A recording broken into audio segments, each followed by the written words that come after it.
Dawn seeped over the river Trident in thin ribbons of pale gold, brushing the battlefield with an almost blasphemous serenity. Where steel had sung and flesh had torn the night before, mist now curled soft as maiden's lace, clinging to the reeds and the jagged shapes of broken shield. Yet beneath that hush lay the weight of 1,000 silenced hearts, and the tremor of a world just beginning to reckon with the impossible. Prince Rhaegar Targaryen had slain Robert Baratheon and broken the rebellion in a single decisive stroke. The bodies of men, lords and small folk alike, lay in muddied rows along the ford, stiffening in half-remembered charges, fingers still clutching shattered hafts, mouths forever open on a cry no one would hear. Crows had not yet arrived. Even carrion birds seemed hesitant to trespass upon a scene so newly severed from life. Across the water, the ruby inset breastplate that had once glimmered on Rhaegar's chest rested upon a column of river stones as a makeshift altar. The prince's squires had scoured every inch of the riverbed until the last of the 7 lost rubies was found, set back in place and polished clean of blood. It was not vanity that drove them, but reverence, a superstitious need to restore the armor to wholeness, as though mending a talisman might keep the brittle piece from fracturing anew. Rhaegar himself stood barefoot at the water's edge, tunic damp, silver-gilt hair unbound and drifting in the morning breeze. His sword, the slender blade called Dawn, loaned by Sir Arthur Dane for the prince's own honor, rested unsheathed across his palms. He had carried it all night, yet the steel felt heavier now than in the heat of battle, an anchor dragging at his conscience. Each swirl of current around his ankles whispered of men he had unmade. John Connington's reddening laugh before the final blow, Lynn Corbray's despairing shout, Robert's gurgling curse as the warhammer fell from stunned fingers. Rhaegar had trained all his life for victory, and yet the taste of it lay gray and ashen on his tongue. Footsteps disturbed the pebbles behind him, deliberate but unhurried. Ser Barristan Selmy halted several paces back and bowed, though neither of them wore cloaks nor sigils, only the dawn's raw light upon their shoulders. "Your Highness," he murmured, voice roughened by a night without rest. "The captains await your word. Lord Stannis was taken alive. He asks audience. Does he yield?" Rhaegar did not turn. He will not name it so. Yet he has laid down arms and bade his remaining men do the same. A silence, long as the rivers reach. "Bring him," said the prince at last, and heard his own weariness as though from another man's throat. Stannis Baratheon, gaunt and grim, even in chains, stood between 2 Kingsguard by mid-morning. His tabard was torn. The crowned stag, blasted near to tatters, revealed rust-red mail beneath. Dried blood painted his temple where a mace had grazed him. Yet his eyes burned undimmed, a furnace banked too fiercely to cool at the whim of fortune's turn. "You slew my brother," Stannis said, dispensing with greeting. "See the realm freed of this monstrous war, else you will have won only ashes." Rhaegar regarded him. Ashes indeed, he thought. Dragonstone's hearth, Summerhall's ruin, Duskendale's char. Too. For years the realm had smoldered under his father's madness, though few dared name it. "If I wished only victory," he answered, "I might have left your brother's corpse to rot and flown to King's Landing upon wings of rumor. Yet I remain, feet in the same mud as every soldier who bled here. I mean to mend what was broken. I mean to mend what was broken." "Broken by your own house," Stannis spat. "By my father's rule," Rhaegar corrected, soft but unflinching. "Not by mine. I ask you this, Lord Stannis. Would you serve the realm still?" The silence that followed felt larger than the plain, larger even than the grief pooled behind Stannis' eyes. In that pause, destinies recoiled like serpents, poised on the cusp of striking true or retreating forever into shadows. I will serve law and justice, Stannis said at last. If you mean to give them breath, I will bend the knee. But if you seek merely to trade one tyrant's crown for another's, then you will rise against me. Rhaegar finished the sentence for him. So be it. I swear, upon the memory of every life this sword has taken, that I shall see justice done. Kneel, and I shall restore you to your lordship, and more besides. Refuse, and you shall have exile, with safe passage to Essos and gold enough to live a lordling's years in comfort. The choice is yours, and yours alone. Now, Stannis' jaw tightened, cords standing out against lean skin. For an instant, Rhaegar wondered whether he would spit upon the offer, embrace proud ruin over humbled loyalty. Yet the younger Baratheon sank slowly to one knee. The clink of mailed links, a solitary chime in the stillness. He bent his head. For the realm, he said, the words as brittle as ice, but true enough to hold. Rhaegar placed Dawn's edge upon his shoulder, though the sword belonged to another, and spoke the old words of fealty. When Stannis rose, he did not smile, but relief flickered behind the stern mask. An ember banked for darker days. Darker days would come, Rhaegar knew. Victory's dawn was but the first pale glimmer before storms awakened anew. By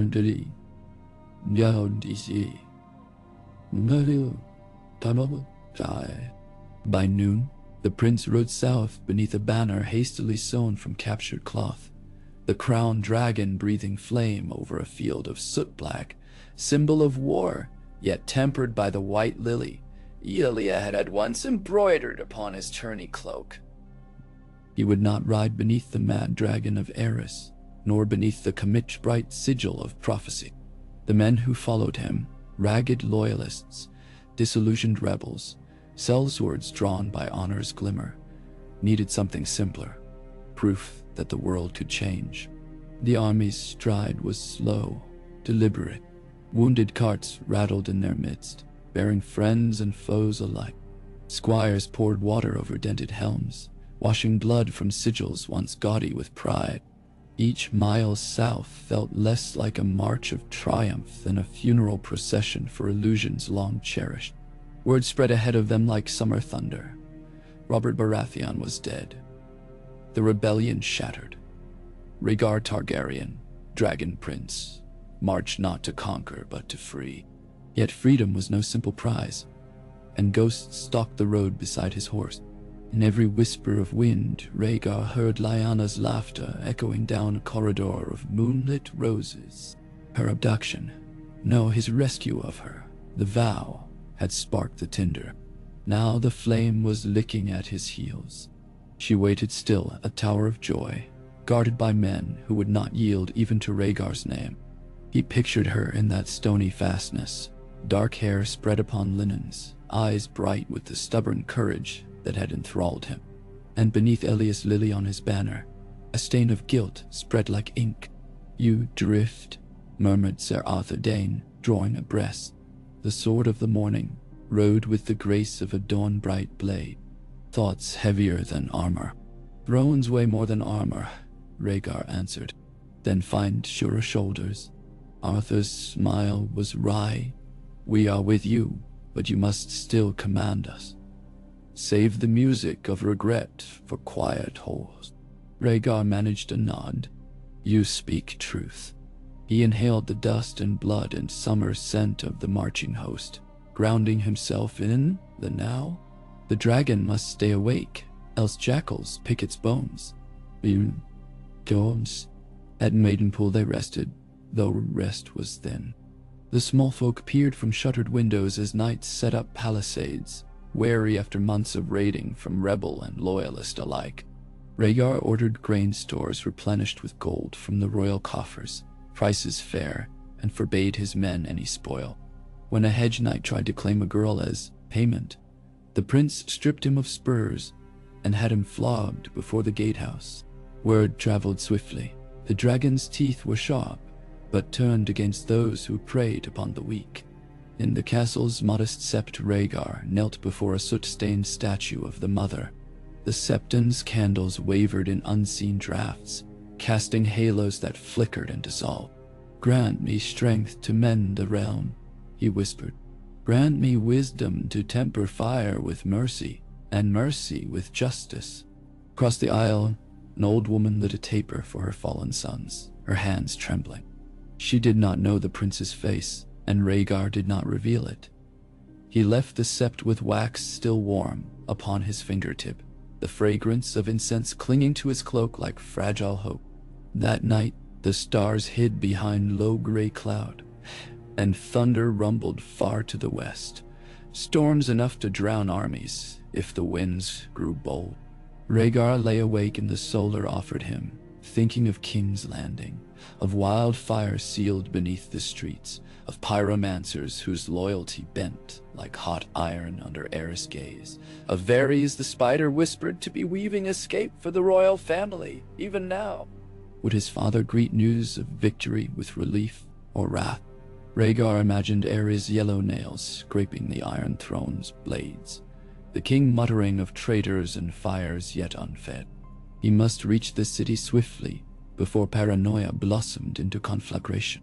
Before sunrise, he summoned Sir Barristan and Sir Arthur. "We ride ahead," he said. "A small contingent only, swift and light. The host will follow at measured pace. I must show myself in the capital before rumors sprout hoar."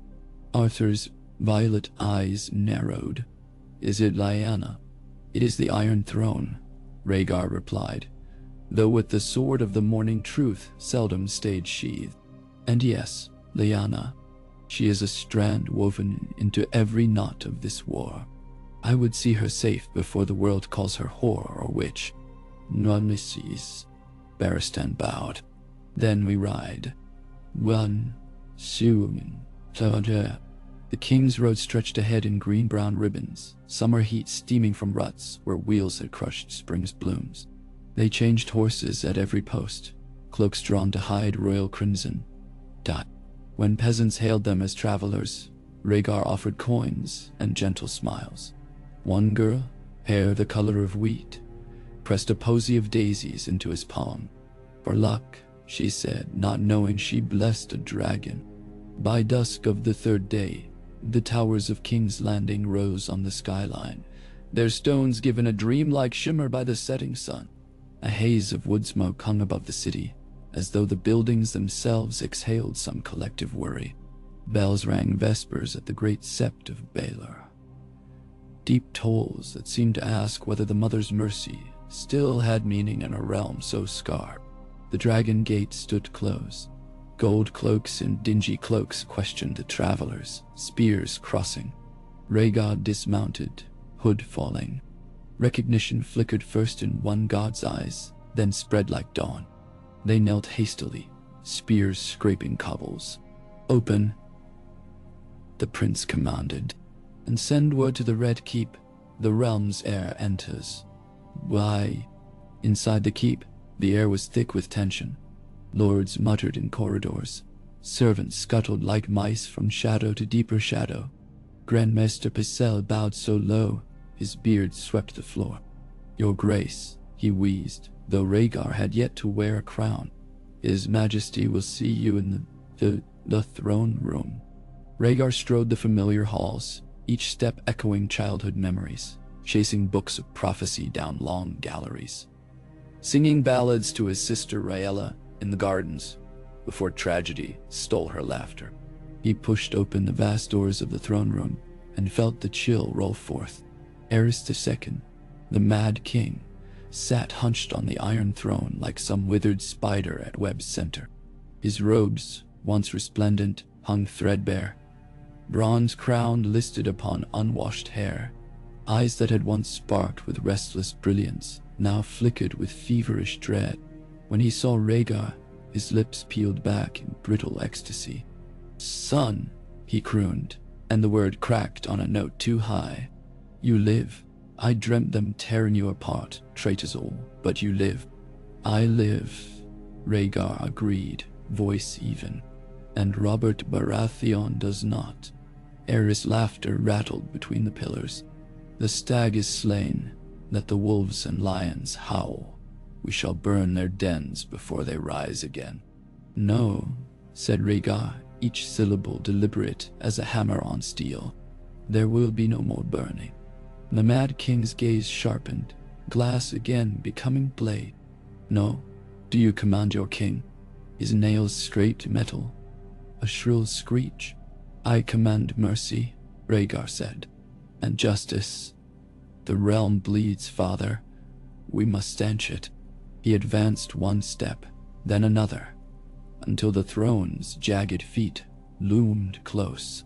Kingsguard flanked him, Barristan, Arthur, Luwin, but Aerys' sworn swords stood stiff above the dais, uncertain, caught between vows spoken to crown and vows spoken to conscience.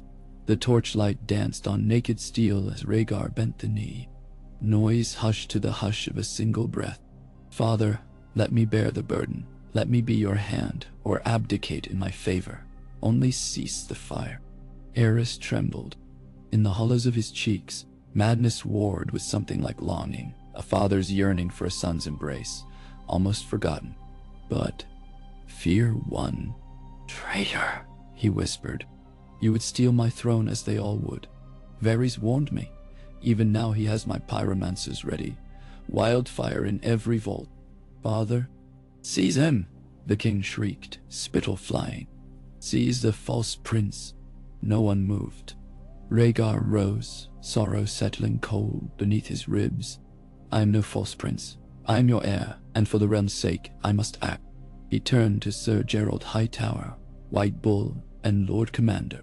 Sir Gerald, by my life and the lives of every man and woman in this city, I charge you, stand aside. Gerald's eyes glistened. Forgive me, he murmured, but I swore an oath to defend the king. Arthur countered, voice low, not the madness that devours him. The Mad King's scream rose, wordless, a child's howl inside an old man's throat. His hand darted beneath a cushion to the hidden lever that rumor claimed would spill wildfire throughout the city's underbelly. In that instant, Barristan Selmy moved, the fastest knight in the Seven Kingdoms, steel whispering free of scabbard. But Rhaegar was closer. He leapt onto the dais, grabbed his father's wrist. Bones, fragile as twigs, cracked under princely grip. Aerys gasped, shocked more by pain than by betrayal. Barristan's sword deferred, hovering, uncertain. Father, look at me. Rhaegar's voice shook. Look. Aerys whimpered. Rhaegar saw, in brief clarity, the ghost of a king who had once spoken softly to his children beneath the red leaves of the godswood. But that man was buried deep under layers of terror, like a moth petrified in amber. Rhaegar loosened his grip, but did not free the hand. You have two paths, he said. Relinquish the lever, abdicate, and spend the rest of your days in peace on Dragonstone. Or keep it, and die now, unloved, unforgiven by my own blade. Choose. Tears streaked Aerys' grimy face. I see no peace, he whispered, eyes darting over the throne room as though wildfire already licked the walls. They will come for me, all of them. Burn them first. Rhaegar's heart twisted. Then forgive me. In a single motion, he drew the ornate dagger at his belt and plunged it clean beneath his father's collarbone. Aerys gasped once. Blood blossomed dark. The levers slipped from lifeless fingers. The Mad King slumped against the throne's cruel edges, as though the blades themselves drank the last of him. When his eyes glazed, the throne room felt a little wider. For several heartbeats, no one spoke. Then Gerald Hightower knelt, white cloak pooling like snow. Your Majesty, he said. But Rhaegar did not yet claim the crown. Let the bells toll for the dead, he commanded instead, voice hoarse. And send riders. Tell the realm the dragon's fire is quenched. He looked at Barristan and Arthur. I must go west to the Tower of Joy. Lyanna awaits, and with her a child unborn. Protect the city until my return." Selmy bowed, though his eyes brimmed. Arthur's nod was solemn. As Rhaegar turned, he felt every gaze upon him, some fearful, some hopeful. He had killed a king to save a kingdom. Whether the realm judged him murderer or savior would depend on the days ahead. One July. The journey to Dorne felt both urgent and endless. Rhaegar rode with a small retinue. Arthur Dayne, Oswell went, and young Lord John Connington, returned to life by a maester's desperate stitches and the quiet healing of Ashara Dayne. They crossed the reach under banners rolled tight, avoiding keeps where Tyrell scouts might still pledge to the rebel cause. Near Bitterbridge, they found fields blackened by raiders. Near Blackhaven, children scavenged burnt oats. Rhaegar distributed coin and promised grain from the royal stores, though he knew each pledge wound tighter the rope of expectations around his throat. At dusk on the 7th day, the red mountains rose jagged like dragon's teeth against a bruised sky. Warm desert wind carried the scent of sun-baked stone and distant citrus groves. At the foot of a lonely basalt tor stood the Tower of Joy, 8-sided, pale, its stones seeming to drink the twilight and glow with some inner memory of dawn. Lyanna's scream greeted them before they crossed the threshold. Rhaegar raced up narrow steps that spiraled around the tower's heart. In a chamber swathed in linen and candlelight, Lyanna Stark lay amidst sweat-dark sheets, hair plastered to her brow. Ashara Dayne knelt at the foot of the bed, hands slick with blood. The scent was copper and salt, overwhelming. "You promised," Lyanna gasped when she saw him, eyes wild with fear and fever. "You promised Soms, Rhaegar. You promised me spring." He clasped her hand. "Spring is coming, my love. Hold fast. Breathe. The realm waits for you. Nervous." Lyanna let out a ragged cry as another contraction ripped through her. Outside, dawn's first light seeped through arrow slits, painting her cheeks in rose and gold. The babe crowned at last, a shock of dark hair, then shoulders, limbs life. Ashara wrapped the child quickly. Its cry rang shrill and insistent. "Oh boy," she announced, voice trembling. She placed him upon Lyanna's chest. Lyanna wept, laughter tangled with tears. "His name," she breathed. "Promise me." Rhaegar brushed damp strands from her face. "Tell me." "Aegon," she whispered. "Aegon of the Crossing, born of dragon and wolf. Bind the realms, mend the wounds." Her eyes fluttered. "Promise me, Rhaegar. Promise." "I promise," he swore, though his voice cracked like thin ice. Her fingers curled around his, then slackened. Breath shuddered out, did not return. Rhaegar bowed his head, hair falling like a curtain, silent sobs wrenching through him while the infant wailed. Arthur laid a hand on his prince's shoulder, but words were shards too small to gather. Outside, the sun climbed, a new day, heralding life and loss in equal measure. One, returning to King's Landing with the babe in his arms, Rhaegar found the city alive with conflicting rumors. Some claimed Jaime Lannister had slain the Mad King. Others swore the spider had spirited Aerys away to Lys. The truth perched precariously between tongues and torches. Lord Tywin had assembled his formidable host at the city's western approach, claiming loyalty to the new king while demanding terms.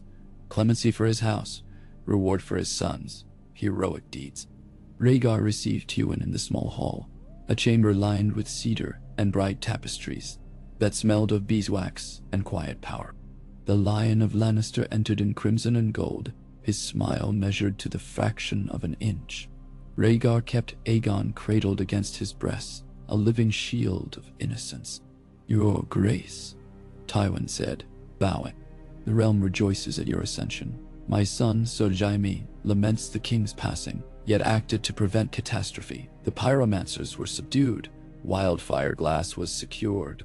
My father's pyromancers are alive. RHAEGAR interrupted. They were taken into custody. Sir Jaime's vigilance saved countless lives. RHAEGAR observed the man's eyes, cool green as olives pickled too long, tasting always of calculation. And your price for such vigilance? Tywin allowed the faintest dip of chin. Only what is just. My son remains in the King's Guard. My daughter Cersei is yet unmarred. Cersei will not be queen, RHAEGAR said, gentle but immovable. And Jaime's white cloak was sworn to heiress, not to me. The slate must be reconsidered. The lion's nostrils flared. A tell, fleeting.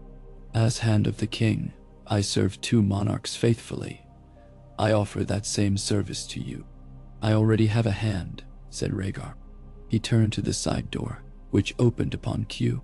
Stannis Baratheon stepped in, purple cloak over new doublet. Baratheon stag embroidered beside the Targaryen dragon. 2 sigils entwined, impossible days ago, fact now. Tywin's eyes narrowed as if tasting brine. Lord Stannis has my trust, RHAEGAR continued. And through him, the Stormlands have voice in council. The North will have theirs in due time, when Lord Eddard Stark may return. Dawn already speaks through Princess Elia. Saying her name tasted bittersweet. Elia had embraced the babe as though the child were her own, yet sorrow lingered behind her courteous smiles. He would mend that in time, if time proved generous. Tywin dipped again. But the movement this time had an icy grace, like a bow sculpted from brittle glass. As you will, your grace. May the realm know peace. He straightened. Yet remember, debts like oaths are paid. One day you shall seek gold and steel. When you do, the rock will remember how it was received this day. Nah. With that veiled threat, the lion withdrew, footfalls muffled by carpet's crimson thicket. RHAEGAR exhaled, feeling the delicate weight of his son against his heart. Stannis approached the swaddled child. Aegon. He raised a brow, a name heavy with expectation. The realm labors under heavier, RHAEGAR answered. But he shall bear it, as shall we. He pressed a kiss to the infant's brow.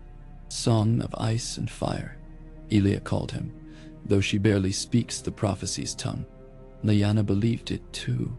May the world prove kind enough not to break him before he can sing. No, Jane. Nugasidus. Stannis sighed, ever allergic to poetry. Kindness is seldom in a king's gift. We can offer law, at best, and a blade between tyranny and the weak. Then let us sharpen that blade, RHAEGAR said. Once. Over the coming weeks, the realm's skeleton of governance knit flesh. Ravens flew to the Eyrie, to Winterfell, to the Arbor, bidding the great houses send envoys to a great council in King's Landing. Some wag named it the Council of Renewal, and the name stuck.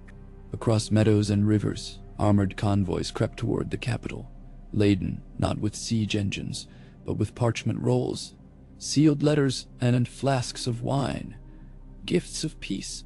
Meanwhile, masons repaired gates shattered by riot.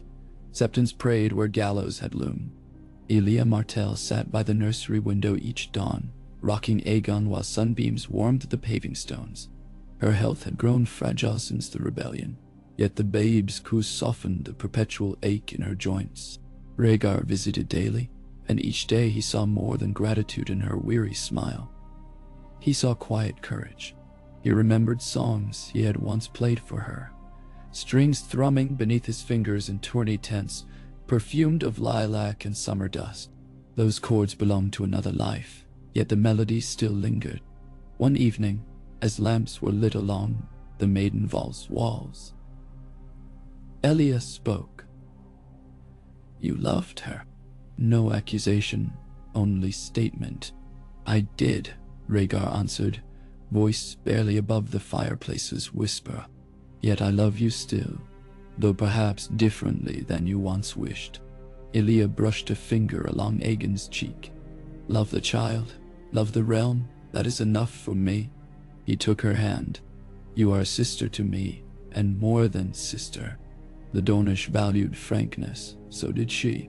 Will you remain my princess? If the realm will have a princess who cannot bear more heirs, she said, eyes challenging him to flinch. The realm will have what I choose, he said simply, and pressed her knuckles to his lips. We shall. Winter came early to the north that year, as though the old gods themselves sensed the need for cleansing chill. Lord Eddard Stark arrived through snow-cloaked streets, clad in furs thick as memories. He knelt before the Iron Throne, though Rhaegar had yet to sit upon it. Your Grace, he said, voice as steady as heartwood. I sought my sister Lyanna on battlefields ruined and roads abandoned. I seek her now. Rhaegar told him truth, every grief-laced syllable. Ned's silence afterward was fathomless. At length he asked to hold the child. Rhaegar placed the babe, dark hair, violet eyes, into Ned's arms. Aegon gurgled, small hand grasping a lock of wolf-gray fur. Ned's icy reserve cracked then, a single tear carving his cheek. She would have named him something northern. Brandon, perhaps, he murmured. But Aegon's suits, dragon forged, wolf-tempered. He handed the child back and knelt again. I will serve him and you until my last breath. Thus did the wolf bend to the dragon, and the north's long chill eased just a touch. Wizards, yet beyond the narrow sea, in the free city of Bravos, rumors swirled.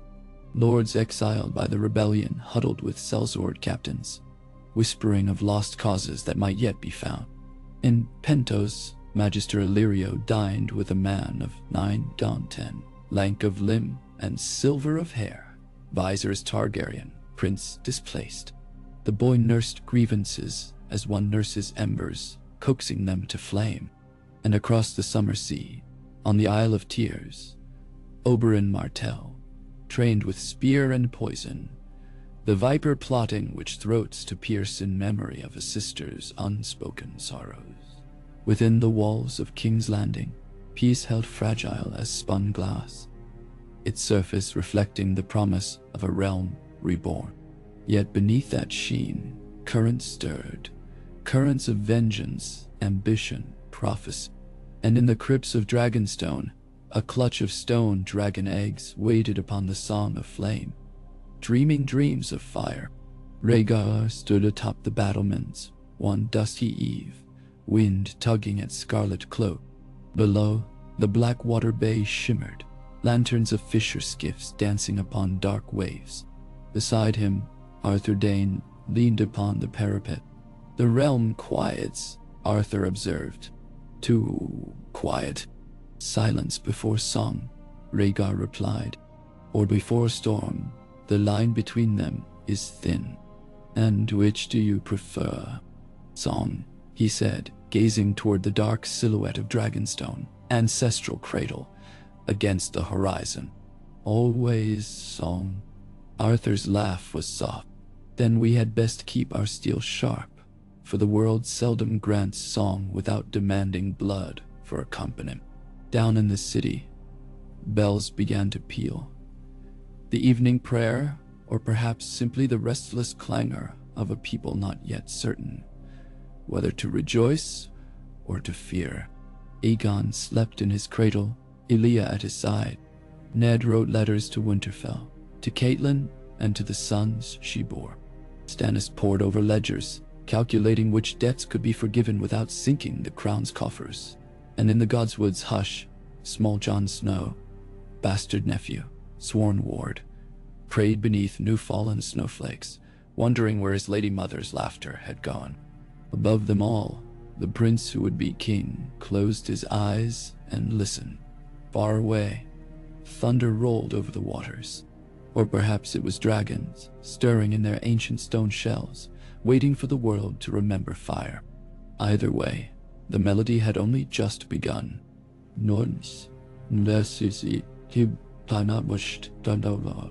Moonlight slipped across the city like a quiet promise, silvering slate roofs and washing the narrow streets in liquid glow. The columns before the great sept of Baylor stood tall as winter pines, their carved faces staring outward with serene judgment, while chill air carried the faint perfume of sacred oils. A column of Dornish spearmen moved at measured pace up the hill, cloaks rippling behind them. At their head walked Sir Osric Sand, bastard of Dorne, his bronze-rimmed shield held flat upon one shoulder as though he bore the weight of an unseen world. The great doors of the sept had not opened for armed men since Rhaegar's reign, yet tonight they parted without protest. Inside waited the High Septon, newly raised and already uneasy beneath the crystal crown, flanked by candlelight that shook under the breeze. Osric laid his weapon at the threshold and knelt, presenting a scroll bound with threads of gold and black. It bore the king's new seal, a dragon entwined with a stag, the points of the antlers cradling 3 heads of flame. The message was simple. The faith would have its voice restored on the small council if it pledged publicly to back the Council of Renewal and accept the king's authority over appointments. In exchange, the crown would forgive decades of unpaid tithes owed by starving septs across the riverlands. The High Septon, mindful of famine in the outlying parishes and of the restless brethren who muttered of a return to radical devotions, pressed his lips to the parchment and whispered his assent. When Osric rose, the flame of 10,000 votive candles mirrored in his dark eyes. The sept's heavy silence shifted from caution to a fragile, suspended hope. That same night, atop the Red Keep's highest tower, Rhaegar stood alone beneath unfamiliar constellations.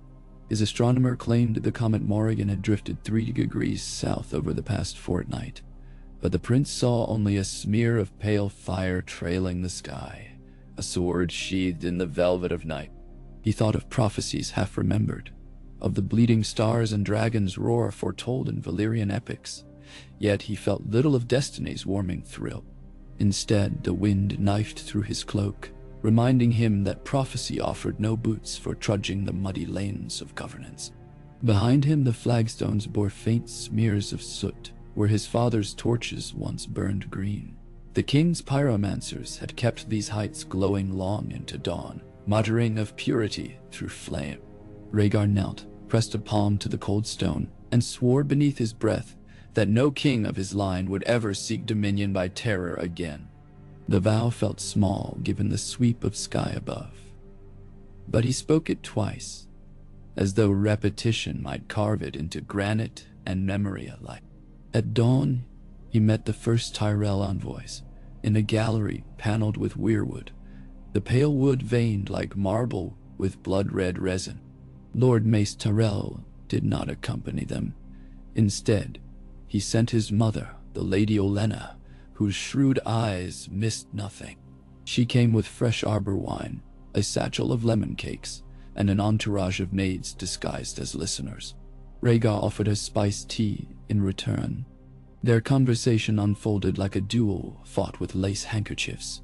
Olenna praised the prince's restraint at the Trident, lamented the sad business with Robert, inquired after little Aegon's health, then casually mentioned that a marriage alliance between the houses Tyrell and Targaryen might speed the realm's healing.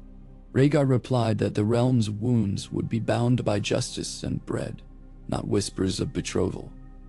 Still, he accepted Lady Margaery's portrait with an appreciative nod, noting the keen intelligence that shone despite the painter's flat. Lady Olenna smiled and said she would have her grandson Willis send a litter of prized hounds to the crown. Every realm needs loyal dogs, after all. The interview ended with mutual bows, though neither doubted the contest had only begun. In the Tower of the Hand, Stannis labored over parchment towers that listed taxation shortfalls, levies for harbor repairs, and sobering figures from the granaries.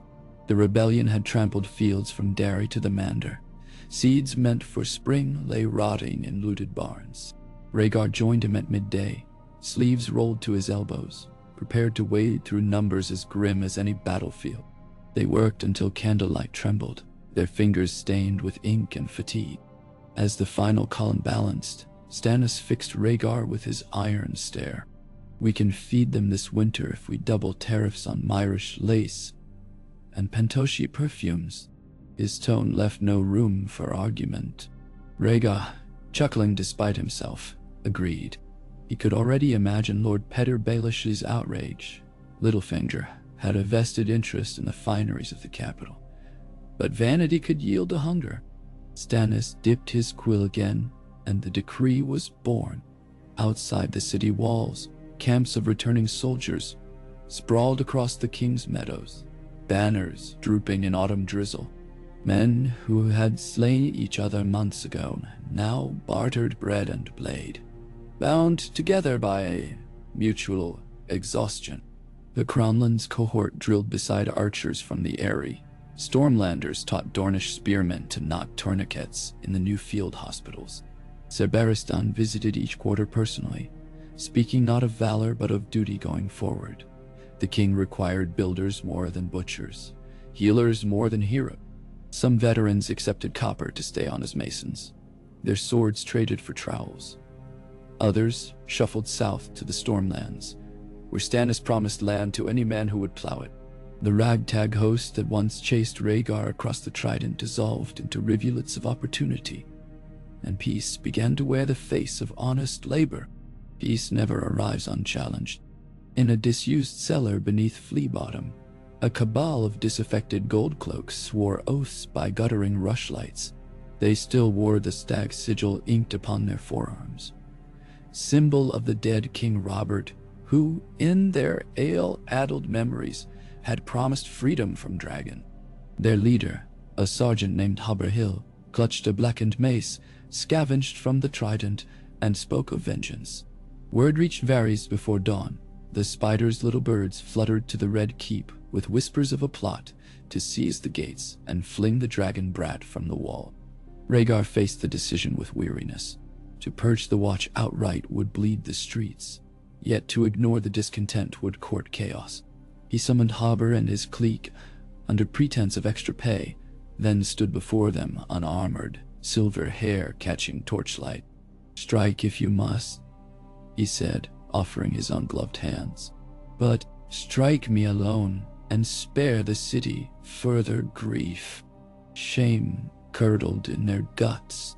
Hill dropped the mace, weeping of betrayal by lords who starved their kin. Rhaegar pardoned them on the spot, yet posted Dornish knights at every gate thereafter, coin from the royal purse cushioning the blow as the watch underwent a thorough, quiet reshuffling. By week's end, the malcontents found themselves drafted into a new canal dredging project. Those who refused discovered exile to a distant port where mutiny held little romance. Far across the sea, in the echoing marble halls of Illyrio Mopatis, visories paced beneath chandeliers that clinked like distant ice falls. He had grown his hair to his waist and spoke now in airy declarations, the rightful king. The beggar dragon, while Illyrio watched behind layers of perfumed beneficence. The Magister's informants brought tidings each month, Rhaegar's reforms, the unity of houses, the steady rise of a northern princeling whispered to be half-wolf, half-dragon. Viserys scoffed at the tales, branding them lies to weaken his resolve. Yet each fresh parchment etched another crack in his confidence. One evening, Illyrio presented 3 eggs, dull gray beneath layers of dust. Relics, he claimed, from the smoking shadow of Valyria. Viserys held them as one might cradle thunder restrained in stone. Dragons for a dragonless king. But Illyrio's eyes glittered behind his jovial cheeks. He had paid a pittance for curios that might fetch a princely ransom from a desperate exile. Viserys did not see the pity in the man's gaze, only opportunity. He vowed to hatch them, to march on Westeros with flame, and Illyrio smiled, already calculating interest on the loans he would extend for such impossible dreams. Winter's first snow arrived early in King's Landing, dusting the red-tiled roofs in bridal white. Children scuttled onto the ramparts to taste it on their tongues. The first true snow the city had seen in 30 years. Rhaegar carried Aegon to a balcony above Maegor's holdfast so the babe might greet the flakes. Beside him, Elia laughed, breath clouding the air. The laughter turned to a soft coughing fit, yet her eyes glowed at the sight of her daughter Rhaenys dancing in circles, catching snowflakes in raven hair. Below, the black water reflected torchlight like strings of amber beads. Ships bobbed at anchor, sails furled against the creeping frost. In that quiet tableau, the city seemed to exhale, each rooftop a hush of possibility under the softening sky. On the 12th day of snow, delegations from every corner of the realm gathered in the dragon pit. Once a reliquary of shattered beasts, now cleaned of debris and hung with silken banners. The air inside carried a tang of old soot and new pine torches. High lords, lesser lords, and representatives of the free cities forswore their blades at the arched entrance. Even Tywin Lannister arrived unarmed, though his gaze resembled polished steel. Seats were arranged in concentric tiers around a raised dais, where Rhaegar stood robed in black, trimmed with deep crimson. Dawn belted at his side, though unsheathed. When the murmuring subsided, he spoke without flourish, of harvests to restore, of justice to meet, of a realm bound now, not in fear, but in mutual need. He called for a census of orphaned children, promising each a fosterage in castle or sept at crown expense. He decreed a guild hall for maesters in the capital to speed healing science beyond the walls of the citadel. He pledged an annual moot wherein small folk would send elected voices to present grievances before the Iron Throne. Gasps rattled among the nobles at that last, but Stannis' relentless glare silenced protest. The measures were ratified, though some did so through gritted teeth. Afterward, among the contrails of departing nobility, Rhaegar caught a flicker of purple silk, Varys materializing like a phantom to offer counsel. The spider spoke of murmurings in the stepstones, where Sell-Sail captains massed under the Golden Company's banner. "Old loyalties die slow and hard, my prince," he intoned, long fingers steeple. "Even in exile black-fire dreams still stir." Rhaegar thanked him and made note. The Golden Company's contract had lapsed with the death of Robert. They would seek new purpose and coin. He tasked Jon Connington, recovered now and eager to atone, with an embassy to meet their commander across the disputed isles. Better to purchase ambition with gold than face it on Westeros shores. Jon rode from the city at sunrise, wearing a new surcoat of storm blue silk quartered with red, a symbol of service both to dragon and to stag. At the gates he paused, eyes on the horizon where winter's pallor met a storm-dark sea. He remembered Robert's laughter, thick with mead, echoing across the vaulted halls of Storm's End. He remembered the splash of mud under hooves as they had charged side by side toward impossible glory. In that memory, Robert still lived, flesh and fury and boundless hunger for life. Jon's shoulders squared. He spurred his horse southward, carrying the weight of a friend's phantom and a king's fragile hope in equal measure. The raven that bore the message of Queen Rhaella's passing arrived as Jon cleared the rose route. It winged first to King's Landing, talons scratching the rookery's sill, until the maester unrolled a ribbon of black sealed wax. Rhaella had succumbed to childbed fever on Dragonstone, birthing a daughter, Visenya, who breathed for but a night. The news knocked breath from Rhaegar, like a mace, to the ribs. He sought the solitude of the Godswood, snow crunching beneath leather. There, before the weirwood's bleeding face, he allowed grief to thaw the ice around his resolve. He thought of his mother's gentle hands guiding his first chords upon a harp, of her smile when he won his spurs. He thought of the sister he lost at Summerhall, the ghosts that haunted each corridor of his life. Lyanna, Rhaella, Visenya, names that would never echo in the laughter of living days. When at last he rose, Snow clung to his knees, and he felt older than his 25 years by half a lifetime. He decreed a week of mourning. Bells tolled slow and deep. Draperies of ebon velvet shrouded the Red Keep's gilded halls. Yet work could not cease. In the gloom of the small council chamber, Rhaegar presented a parchment declaring Sir Jaime Lannister released from the King's Guard. The White Sword Tower fell silent. Jaime himself stood in attendance, golden hair dimmed by shadow. Tywin had pressed relentlessly for his son's freedom, couching the demand in layers of obligation. Jaime must wed, must father heirs for Casterly Rock. Rhaegar weighed duty against merit. Jaime had bloodied his hands to save the city from wildfire, yet he had slain his king. At length Rhaegar offered a compromise. Jaime would yield his cloak, but serve as Warden of the West under strict oath to the throne, his sentence tempered by the lives he spared. The council ratified, though Sir Barristan's expression cracked with disappointment. For him, the King's Guard's purity was scripture, carved in bone. Jaime unpinned the white cloak himself, folding it with unexpected reverence. He bowed low before the king, then turned away, bearing a burden no lighter for being approved. In Winterfell's lordly sola, Ned Stark read each raven from the capital with steady composure. His youngest brother Benjen reported from the wall that strange lights flared beyond the Frostfangs, and hunters returned voiceless with fear. Ned tucked the parchment beneath a candelabrum and stared into the hearth. He had bent the knee to Rhaegar out of honor and hope for Lyanna's son. Now that hope must contend with the whispered stirring of ancient horrors. He drafted a letter requesting royal attention to the Night's Watch, penned in the plain script of a man too practical for courtly flourishes. When the ink dried, he sealed it with his direwolf and set the raven winging south. Its flight would decide whether the new king valued rumors of the frozen wastes as much as the politics of gilded halls. South by east, in Sunspear's spear-pointed palace, Prince Doran Martell reread the same intelligence report a dozen times. Elias' continued frailty troubled him. His daughter Arianne begged permission to visit the capital, longing for a taste of Dragoncourt's splendor. Doran's gout ached like prophecy in his bones. The dragons and wolves might hold the throne for now, but the Viper's brood never forgot blood debts.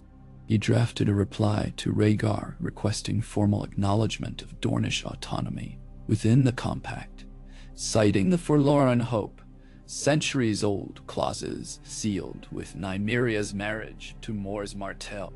The missive ended with flowery praise for baby Aegon. Beneath the wax, though, marched the unspoken question: when would Dorne see vengeance for Elias' years of terror beneath Aerys' rule? The answer might decide sun or shadow over half the realm.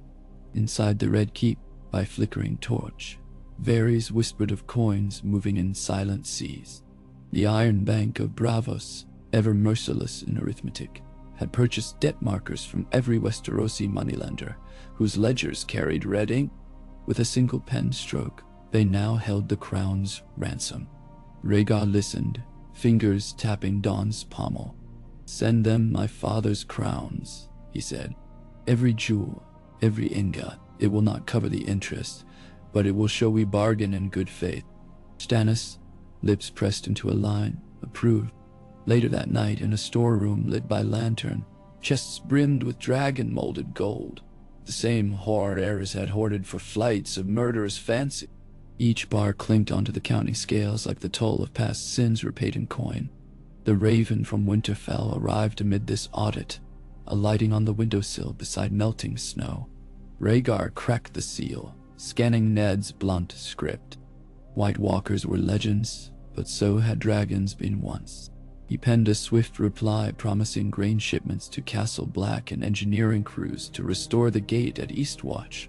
Stannis added a postscript: if the North could spare any master builders, their skills at the wall would earn the king's gratitude and a year's tax remittance. Ned, reading that, allowed himself the faintest hint of a smile. Duty reached even to the ends of the world. Varys' next whisper concerned a pair of assassins who had slipped ashore at the Fingers, hired by a merchant consortium displeased with the new tariff on luxury goods. Rhaegar ordered them captured alive if possible, though dead if necessity prevailed. Sir Arthur led the pursuit, riding hard through inlets wreathed in frost-bitten sea lavender.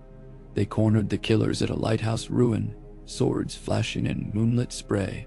One died on the rocks, the other surrendered, spilling names of financiers with ties to the Fingers' smuggling rings. Arthur returned to the city with his prisoner and a wound across his ribs that bled slowly through linen. Rhaegar visited him that night in the maester's ward, gripping the sword of the morning's hand.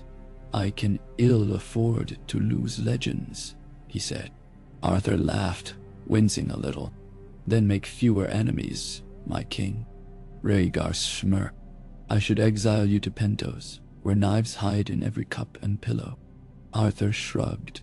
"Better climate, worse company." They clasped forearms and parted with silent affection. On the 29th day of the first winter moon, Rhaegar convened his freshly minted assembly of commons in the throne room. 41 delegates, millers, sailors, smiths, even a learned septa, stood beneath vaulted arches as tall as ships' masts. They looked upon the Iron Throne with awe and trepidation. Yet when the king invited them to speak, their voices rose like a tide against ancient cliffs. They pleaded for grain subsidies, for fair courts that did not favor lords, for roads that would survive spring floods. Rhaegar listened, meticulous, taking notes in the margin of his ledger. Tywin observed from the gallery, lips thin. He foresaw chaos in elevating cobblers to argue matters of state. Yet as the session closed, the commons filed out with light in their eyes, clutching royal writs that promised review. The small folk outside the gates cheered news of their champions. In taverns, horns clattered in toasts to a realm where a potter's plea might reach the dragon's ear. 2 nights later, the plea of a lord reached Rhaegar in far different guise. Lord Emery Lorch, stripped of command after atrocities in the Riverlands, snuck into the city disguised as a peddler. He was captured attempting to bribe a dock official for passage to Lies. Under interrogation, gentle at first, then less so, he confessed to following Tywin's quiet suggestion that loose ends best be tied before new reigns cement their power. Rhaegar confronted the Lord of the Rock in a solar hung with casterly gold tapestries. Tywin disavowed the plot, his composure a mask of iron. "If every man who once served the late king must be hounded, your grace, you may find yourself bereft of subjects." Rhaegar's answer chilled even the Lannister pride. "Those who served my father by slaughtering innocents belong to the dead, or to the wall, not at the feasts of honest men." Lorch was shipped north in chains. Rumors said he never reached Castle Black, vanishing amid a blizzard near the last river. Some whispered northern justice had claimed him. Others said darker things stalked the snows. Either way, the lesson echoed across the courts. Crimes once cloaked in royal favor would find no shelter beneath the new crown. Winter bit deep, the black water iced at its edges. Yet the small council gathered daily. Rhaegar proposed a guild of engineers to build wind-powered grain mills along the Mander and the Trident, their output reserved first for crown granaries, surplus sold to small folk at cost. Tyrion Lannister, attending as envoy for his brother, raised a skeptical brow. "Wind is an unreliable ally," he said, adjusting his crimson doublet. "And mills built by decree often grind more coin than wheat." Rhaegar countered with a promise of shared patents for any craftsman who improved a design, profits split between inventor and crown. Tyrion, intrigued, requested wine and parchment to draft the charter. Stannis grunted approval. Littlefinger fumed. The realm's new markets might cut into his private speculations on grain futures. Beyond the narrow sea, Daenerys Targaryen took her first steps inside a drafty manse lent by Illyrio. She knew little of her half-brother's ascendancy. Viserys shielded her from word that did not suit his bitterness. Yet whispers seeped through servants' gossip. the dragon prince who wore no crown but ruled nonetheless. The direwolf babe cradled in king's arms, the realm spared fire. Dany dreamed of snow-tipped towers, of driftwood thrones, and silver worms. One dawn, she pressed her ear to a dragon egg, half expecting a heartbeat beneath the veined shell. All she heard was her brother's pacing, the clink of coin, Illyrio's syrupy laughter, hold inside her like an ember awaiting breath. Back in the capital, Elia Martell's health faltered after another sharp winter coughing fit. Maester Pilus mixed draughts of honeyed willow bark, but her joints swelled and breath labored. Rhaegar sat with her through long nights, singing softly, while Aegon slept in a wicker cradle. He sang of Nymeria's voyage, of Rhoynish rivers under twin moons, of starlight dancing on desert dune. Elia smiled, eyes half-lidded. "You still have the voice that won hearts at Harrenhal," she whispered. "Sing to the boy, so he remembers." Rhaegar's throat tightened. In the hush between verses, he heard the kingdom outside. Carts rumbling, bells chiming vespers, the distant crash of waves. Life persisted, stubborn and inexhaustible, woven of 10,000 small sounds. When spring's first crocus pushed through the slush beside the God's Eye, messengers sped from Riverrun bearing tidings of a new heir born to House Tully. Rhaegar declared a day of feasting, life triumphing over the long dark. He walked the streets in plain cloak, handing out honey cakes, fielding questions from fisherwives. Would river tolls ease with ice gone? He promised review. A boy tugged his sleeve, asking if the king might teach him swordplay. Rhaegar knelt, demonstrated a simple guard, and handed the lad a wooden practice blade. The child's grin could have outshone sunrise. Tywin, watching from a balcony, observed the scene with unmapped emotion. He understood power in gold and steel, less so in smiles freely given. Later, in the council chamber, he raised objections to the rising cost of the crown's public works. Stannis countered with ledges showing projected harvest gains. Tywin scoffed. Projections are as fickle as prophecy. Rhaegar placed Dawn on the table between them, its pale blade reflecting lamplight. "Then forge them into certainty," he said. "Lend the crown interest-free grain credits, and the harvest will repay you tenfold." Tywin's eyes narrowed. Interest-free ran contrary to Lannister instinct, yet the blade's gleam sharpened calculations in his mind. Cooperation might yield influence the old ways could not. He agreed, though each syllable felt like biting on tin. Dorne's envoy arrived soon after, bearing Prince Doran's request for formal autonomy. Rhaegar met them in the water gardens he had ordered, carved atop a terrace overlooking the Blackwater. Shallow pools, orange trees, the perfume of blossom thick in warming air. He offered Dorne a separate viceroyalty under Princess Elia, her title extended to Princess of Sunspear and King's Landing. Taxes would flow through Dornish oversight to the crown. Local laws respected unless they clashed with realm-wide decrees on justice for small folk. The envoy bowed, satisfied. Somewhere under the portico, Arianne watched, curiosity bright behind her lashes. She would stay on as attendant to her aunt, learning the dance of court. On the same day, letters arrived from the citadel. The archmaesters had ratified the king's proposal for a graft of glass dragons, miniature greenhouses fashioned after Summerhall's old soul. Armaments in hardy winter wheat could begin within the year, their successes shared among every maester who swore to disseminate the knowledge to small folk free of charge. The Archmaester of Ravenry waxed lyrical on the subject, praising Rhaegar's rebirth of Aegon the Conqueror's adventurous spirit by gentler means. Up the wall, Benjen Stark watched black clouds gather above the Skirling Pass. Patrols reported dead sheep half melted from cold yet showing no wound. Tracks like talon prints crusted with frost led northward. Benjen dispatched a raven south, one of the blackbirds already bearing the Star Dragon seal. Rhaegar's reply arrived sooner than expected. A cargo of obsidian daggers, ironwood shafts, and a contingent of builders set out from Eastwatch within a fortnight, funded by new taxes on Volantine silks. The Night's Watch raised no banners of gratitude, but the silence in their courtyards felt less haunted that night. Inside King's Landing, Harbour Hill, once a mutineer, now supervised dredging of the Sweetwater Canal. He shouted orders over the grind of pulley wheels, sweat freezing on his brow even as winter lingered. At dusk he wrote clumsy letters to his mother in Fair Isle, explaining that he earned honest coin mending the very city he once vowed to sack. She read them in a cottage, lit by seal oil lamps, tears catching on creases, wondering whether peace truly could blossom from the grave of war. Deep in the Red Keep's library, Tyrion uncovered writings from Septon Barth on dragon physiology.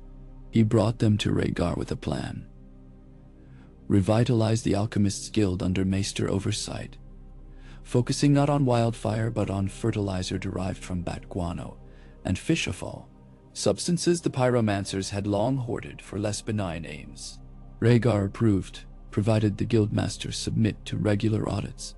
Tyrion proposed a new charter dubbed the Conclave of Bright Sparks. Stannis sighed, already drafting statutes to keep the sparks from igniting something worse. With spring's thaw came the slow awakening of trade routes. Salt ships from Sisterton glided through slush-rimmed channels. Pentoshi traders arrived under banners of saffron and teal. Those merchants expecting to fleece a war-torn realm found tariffs strict but fair, markets active, small folk flush with reconstruction wages. Coin exchanged hands like migrating swallows, swift and dizzying. Littlefinger moved through it all with the elegance of a dancer, spinning silver into promises and promises into influence. RHAEGAR watched him, wary. Men who thrived in chaos often sought to breed it anew. South of the Red Mountains, Oberyn Martell sparred with unsullied deserters smuggled from Astapor. Their pale scars traced the stories of whips and salt. He studied their discipline, seeking to forge something similar among Dornish militias. Word reached RHAEGAR of the Sand Viper's interest. He dispatched a parchment urging caution. The realm required peace, not spear tower pageants. Oberyn laughed at the implication that Dorne would kneel its pride, yet he recognized wisdom in delaying overt militarization. Instead, he organized games of honor, non-lethal contests where knights, sellswords, and small folk might test skill for coin. Victors earned royal titles of Warden Protector, lesser than a true knighthood but carrying a stipend. Tourneys without the pomp, designed to direct restless blood towards sport. RHAEGAR sent prizes, silvered helms shaped like wingless dragons, forged in the cities, revived smithies. One such contest took place near Old Oak beneath banners whipped by salty breeze. Among the finalists stood Brienne of Tarth, her sapphire eyes burning with purpose. She bested 3 renowned knights, her great sword ringing like iron music. When presented to the king's envoy, she accepted the title of Warden Protector of the Rainwood, vowing to guard travelers along the storm-lashed road. News of her valor reached RHAEGAR, who penned personal commendation. The realm must honor strength wherever found. Cersei Lannister, reading the broadsheets, scoffed at the notion of a maid in plate. Jaime, newly Warden of the West, merely smiled with quiet recognition. Summer breathed through the realm by midsummer day. Fields once caked in ash sprouted barley. Salmon leapt again in the Blackwater rush. Aegon, now toddling, clutched the hem of his father's sleeve as they walked the palace gardens. RHAEGAR pointed out sparrows flitting among lemon trees, reciting each bird's name in High Valyrian until the boy chirped the syllables back. Elia watched from a chaise, a blanket across her knees, her cheeks rosier than they'd been in months. For a heartbeat, RHAEGAR allowed himself contentment, the rare hush when future and past cease wrestling. It was during that hush that the ships slipped into Blackwater Bay under striped sails of black and red. The Golden Company, contract signed and sealed by John Connington's careful diplomacy, arrived not as invaders but as mercenaries pledged to rebuild shattered keeps along the coast. Their commander, Miles Toyne, knelt in the throne room, his cloak of gilded skulls trailing across polished marble. Some lords murmured offense at brazen sellswords inside the keep. RHAEGAR quelled them with a glance. "Every man who lays stone upon stone in service of the realm is welcome beneath my roof," he said. Toyne bowed deeper, yet his eyes glittered with unshed histories. The Blackfire dream might sleep, but it did not die. RHAEGAR knew this and set watchful hearts to shadow the company's progress. Across the sea, visories howled upon hearing the news. The Golden Company, his expected army, had sold itself to the very usurper he cursed. He dashed Illyrio's wine across mosaic tiles, screaming promises of vengeance. Illyrio soothed him with talk of Kalasars, of savage horse lords who revered strength alone. The Magister produced a map of the Dothraki Sea, proposed alliances sealed by marriage. Viserys agreed, eyes wild. He would wed his sister to a cow and return astride a tide of screamers. Daenerys, listening from behind a curtain, felt fear and something else. An ache to see the snow her brother scorned, to meet the king who sang lullabies of peace. That winter, small though it had been, lingered in memory as the turning. Songwriters filled taverns with ballads of the dragon prince who slew a stag and mended a realm. Minstrels wove tales of Stannis, the stern hand, of Elia the gentle rose, of Eddard the wolf who bent. In alleys and holdfasts, common tongues named the year the first peace. Yet beneath the melody ran a minor key of deeper currents. Exiles amassing far coasts, ancient evils stirring frozen soil, lords nursing wounds behind smile. RHAEGAR felt those notes like a harpist sensing a string tuned too tight. One night he returned to the Godswood, dawn strapped across his back. He knelt under starlight, leaves whispering overhead. "If I have bought peace," he prayed, "let it last long enough for this realm to learn contentment, to stand if fire or frost return." His breath plumed white despite the warming season. Far north, a raven flapped toward him, feathers rimed with frost. In its beak gleamed a shard of obsidian. It landed on a branch above, regarding the king with eyes black as the void between stars. RHAEGAR rose, extended a gloved hand.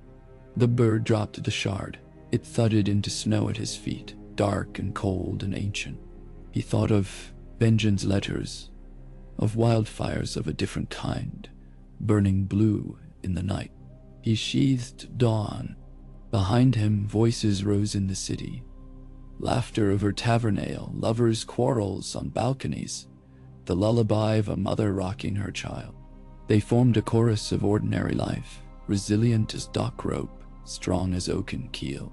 He carried those sounds within as he strode toward the palace, toward council chambers and ledgers, and the endless harp song of Roulet.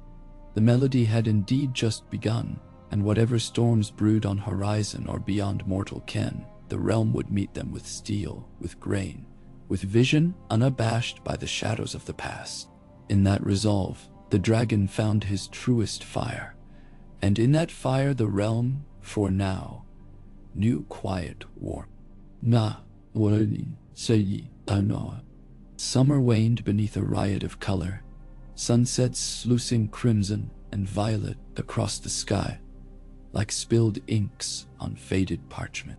Wheat bowed heavy-headed from the crownlands to the neck, and fishermen blessed a black water teeming with fat autumn salmon. From outward signs the realm thrummed with health, yet in its marrow currents coiled. Vengeances bided, prophecies stirred, and men whose swords had gone silent found their tongues again in darkened taverns. Rhaegar Targaryen felt each tremor like a harpist's senses flaw in string. By day he oversaw repair of crown roadways, grain loans to northern holdfasts, and charters for free schools in port towns. By dusk, He walked the gods' wood alone, his bootprints filling with fallen leaves of purple hue.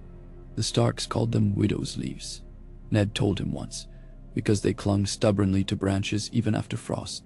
They reminded Rhaegar of Lyanna's eyes the night she had crowned him, not with victory, but with vow. Her memory sat always in the hush between heartbeats. Elia Martell kept watch over the king as relentlessly as any Kingsguard. Her health waxed and waned with the seasons, yet she wielded a sharper intuition than most courtiers who boasted perfect lungs.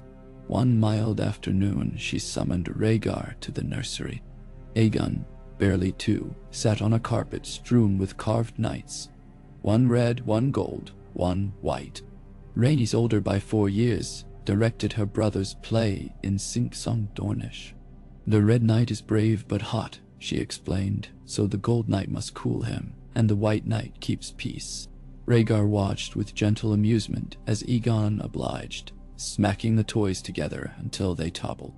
Elia smiled faintly. "Children speak truths we forget," she said. "Remember that when you sit council tomorrow, Tywin's gold and Stannis' white both needed to temper your red. Nam Dirmani, Condelis, Pandikone, Trusiga." Council came with its daily wrestle of wills.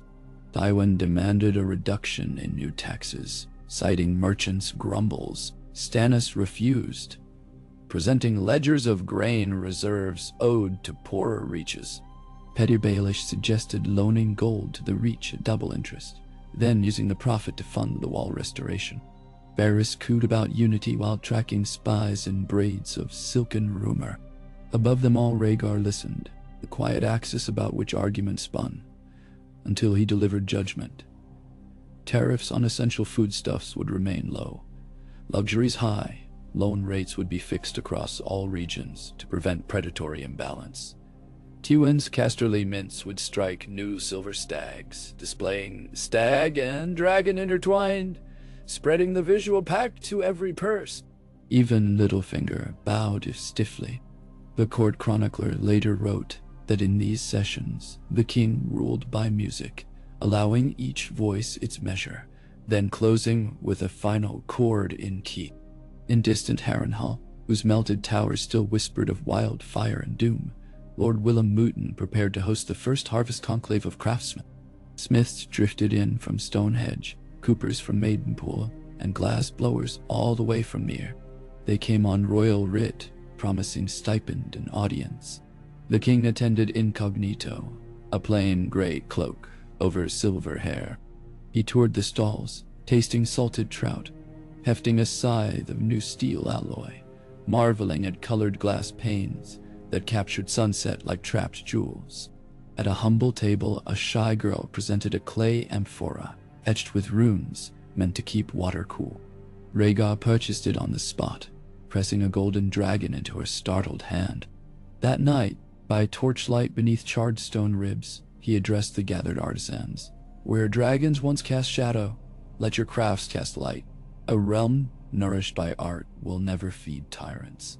Applause thundered in halls that, decades earlier, had echoed only screams. Not every lord praised such travels. Old Lord Gowan Westerling muttered that a king traipsing roads risked arrow or intrigue.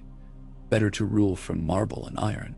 Rhaegar ignored such advice, favoring presence over myth. Yet he never traveled unguarded. Sir Arthur Dane rode at his side again, wound, healed, dawn gleaming. Barristan Selmy followed, still the king's living conscience.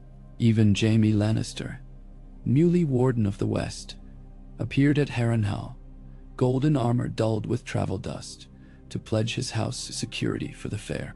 When some Riverlander knight snickered at oath-breaking lions, Jaime silenced him in 3 passes at the lists, though he took no joy in victory. Later he sought Rhaegar's tent, kneeling to speak apology for Aerys' death. Rhaegar raised him, clasped his shoulder. "You slew vengeance, not justice," he said. "Where that truth and its weight is less." Jaime left looking neither comforted nor condemned, merely contemplative. While the king roamed Riverlands, Benjen Stark rode the high ice beyond the wall.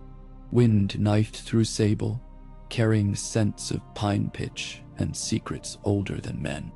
In a ravine near the Milkwater, he found tracks like broken spider webs embedded in snow. Crystalline, perfect, then gone. His rangers followed torchlight, breath pluming gray. In a clearing, they discovered wildling bodies, blue-eyed and still twitching though hearts were stopped.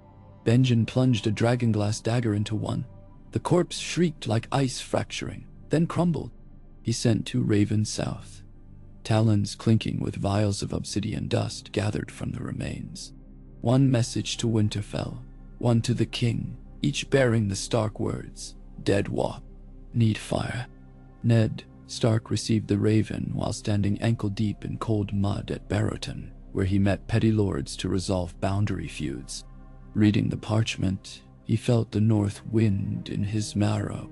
He dismissed council and rode hard for Moat Cailin, snow already powdered across his pauldrons, though autumn lingered elsewhere. At the neck he found marshes swelling with cold rains, omens of a long winter to come. Every day he recited the king's promise aloud like a charm. Dragonglass and builders already right. Still, when he reached Winterfell, he ordered ravens to all bannermen. Stock food, ready spears, set watchfires along every village palisade. South of Winterfell, at the Twins, Lord Walder Frey read Ned's raven with a snort. Grim tales to pry coin from coffers, he rasped. Yet fear flickered behind rheumy eyes. He doubled guards on his vaults. In White Harbor, Lady Manderly took the message to heart, dispatching her fastest ships for obsidian trade at Dragonstone. Thus where it spread on wind's heels, something ancient stirred at the well's roof. Back in King's Landing, Aegon's 3rd name day arrived with a drizzle of gold-tinged rain. Street performers juggled oranges, Dornish dancers whirled, and a menagerie of Lysine elephants marched past the mud gate, trumpeting majesty. Rhaegar hosted a modest feast in the throne room. Honeyed quail, spiced chickpeas, mulled apple wine. Amid the revel, Tywin presented the boy a miniature suit of lion-etched armor, crafted by Casterly smiths, while Stannis gifted a carved weirwood boat that floated on a dish of water. Elia offered a simple wooden harp sized to small fingers. Aegon plucked a dissonant twang, then laughed with delight. The court laughed too, and for an instant, walls seemed to breathe music. That night, after candles guttered, fairies appeared as quiet as snow upon a sill. "A gift of my own, your grace," he whispered, unrolling a scroll inked in Myrish cipher. "It seems the Khalazar of Drogo grows each tide, and whispers speak of bride-price negotiations with a foreign prince exiled from Westeros." On the parchment glinted 2 names, Viserys, Daenerys. Rhaegar's chest tightened. He dismissed Varys with murmured thanks, then paced alone. Thunder rumbled low, storm upon storm, far across the narrow sea. He wondered if his little sister's eyes still remembered Dragonstone's salt-sweet winds, or if exile had burned Westeros from her dreams like salt scouring parchment. More urgent still, Viserys stoking Dothraki ambitions with promise of rich lands across water. Rhaegar resolved then. He would send emissaries west to Braavos, perhaps Ser Jorah Mormont, newly pardoned, to locate Daenerys and offer welcome home. For Viserys he would offer clemency too, should the brother accept it. Yet in the quiet of his heart he doubted the beggar king would bend, however warm the hearth. When royal riders set forth from the capital, Jorah leading with scrolls of safe conduct, they passed the Golden Company's encampment outside the city. Captain Toyne saluted, gold skull cloak rippling. Behind him, pavilions rang with hammer and saw. Sellswards transformed into masons, shaping stone for a new watchtower that would guard the Roserep. And yet spies marked that at dusk certain lieutenants drilled with live steel, tracing swordplay patterns long outlawed in Westeros, moves once taught only to Blackfire loyalists. The spider's little birds recorded each flourish. Rhaegar read the reports without alarm, but with sharpening vigilance. Trust, yes, but verify. A fortnight later, Tywin wrote from Casterly Rock requesting permission to mint coin bearing both lion and dragon on one side, stag and fish on the other, to symbolize realm-wide harmony. Rhaegar approved, but added stipulation: the reverse would also show Tower and Direwolf, acknowledging Reach and North. Less harmony than mosaic. Tywin chuffed yet complied, for coin still flowed one way, from mine to mint to market, and tempered pride can be reforged into profit. Autumn's curtain lifted on a frost-hard dawn when a merchant cog out of Volantis docked at the capital. Holds laden with low-sulfur coal and green glass beads shaped like tears. Among the crates, a sailor carried a casket bound with bronze. Inside, under folds of velvet, lay 3 curious stones streaked gray and crimson. Dragon eggs, if legend spoke true. He claimed they were dredged from the smoking sea by pirate divers. The man demanded a king's ransom. Rhaegar received the cargo in the throne room, studied the eggs beneath torchlight. They radiated faint warmth to his fingertips, or perhaps it was fancy. He paid the price in gold dragons minted fresh that week, then placed the eggs in a heated chamber of the maester's new glass greenhouse. He told no one save Elia and Arthur, fearing rumor might ignite mania. The gardener tasked with tending the sandbed where the eggs lay believed them rare Myrish geodes. Each dawn he misted them with warm water, none the wiser that history might be stirring under crystallized shells. That winter, ravens brought grimmer cargo. At Eastwatch, a ranger patrol vanished beneath moonless sky. At Hardhome, wildlings thronged, fleeing shadows that moved like sentient cold. Benion's letters grew terse, ink crusted by shaking hands. He wrote of whispers that cracked frost like glass, of eyes glowing blue in the tree line. Send fire. Read his final missive. Send faith. The dead no longer remember fear. Rhaegar convened emergency council. Maester Pylos urged shipments of dragon glass spears. Stannis wanted conscription. Every able man of Crownlands to serve a 2-year watch. Tywin balked. Lords would riot if their sons marched north for ghost stories. Ned, flown south for counsel, stood and said simply, "I will stand with my brother." No one argued. Before winter fully settled, Rhaegar decided he would ride north with a royal host, not of conquest, but of solidarity. The decision shocked court. Kings traveled seldom beyond their holdfasts, never so far as the wall save to wage war. Yet the logic felt pure. If he asked realm to believe, he must first believe himself. 1,000 armored men assembled, banners quartered in dragon, stag, wolf, lion. Elia pressed a blue woven cloak around his shoulders, kissed him. Return before Rhaenys dances at the spring festival, she ordered, playing stern though tears glittered. Aegon stared wide-eyed as his father mounted and rode into pale sunlight. The march north became legend before the first campfire cooled. Small folk lined roads to cheer. Some wept to see dragon banners brushing snow-bent alder. At Moat Cailin the host split. Engineers tarried to fortify the ruins while Rhaegar, Ned, and Stannis pushed on with a column of 500. Across windswept barrows they marched, wolves howling from frost-rimmed ridges. In Winterfell's courtyard, Robb Stark, now 10, greeted his king with shy respect, presenting a blade newly forged from bare iron. Rhaegar accepted, testing balance. Robb blushed when the king praised the craftsmanship, promising to carry it on the wall. 3 days' ride brought them to the frozen immensity. The wall reared like a sleeping god, its surface shimmering moon blue even under late morning sun. Rhaegar, craning from saddle, felt minuscule as ant before cathedral. Castle Black he met Lord Commander Jorah Mormont, who wore years carved by bitter wind. Benjen embraced his king with stiff formality, cloaks bristling frost spires, and led him through narrow tunnels groaning with ice weight. Dragon glass stockpiles glinted where lamplight touched. Rhaegar knelt beside them, his breath curling. "Enough?" he asked. Benjen's silence was answer enough. That night, they dined in the commander's hall on oat bread, salt pork, and hard cheese. Rhaegar played harp for the brothers, fingers coaxing warm chords from chilled gut strings. Even the most weathered ranger wiped a tear. Music carried memory of hearths long left behind. Afterward, Rhaegar met Benjen atop the icy rampart. North wind keened. In far distance, aurora ribbons shimmered green.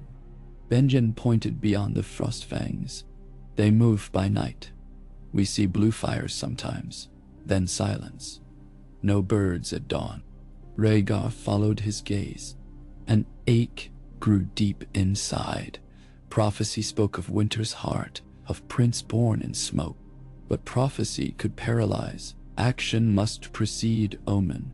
He vowed under stars that if the dead broke south, he would meet them with every spark of life the realm possessed, even if that meant waking dragons from stone. On second dawn, a scouting party returned with a captive, a gaunt woman, skin pale as hoarfrost, hair like willow silk. She spoke Scroff, tongue of ice demons, yet her eyes were mortal, terrified. The rangers found her alone near the then pass, pursued by night-white predators.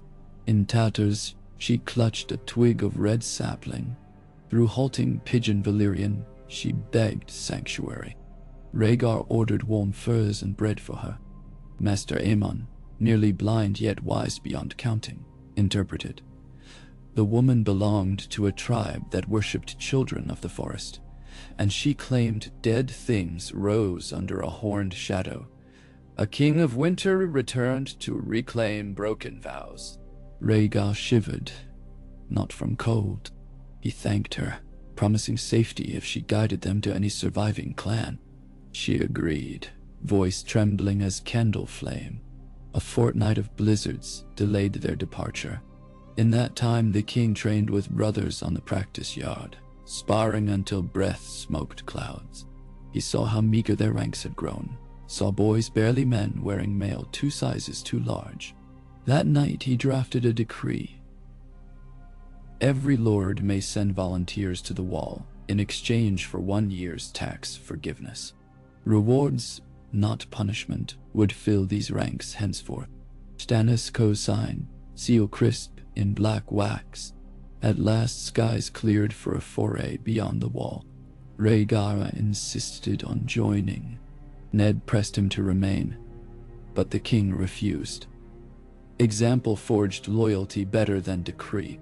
With 30 rangers, they crossed into the haunted forest, breath catching at the hush beneath towering pines, laden with snow.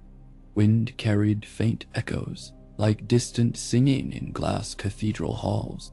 2 days out, they found tumbled stones, carved with spirals, druid sigils buried in drifts. The wild woman knelt, touching a stone with reverence.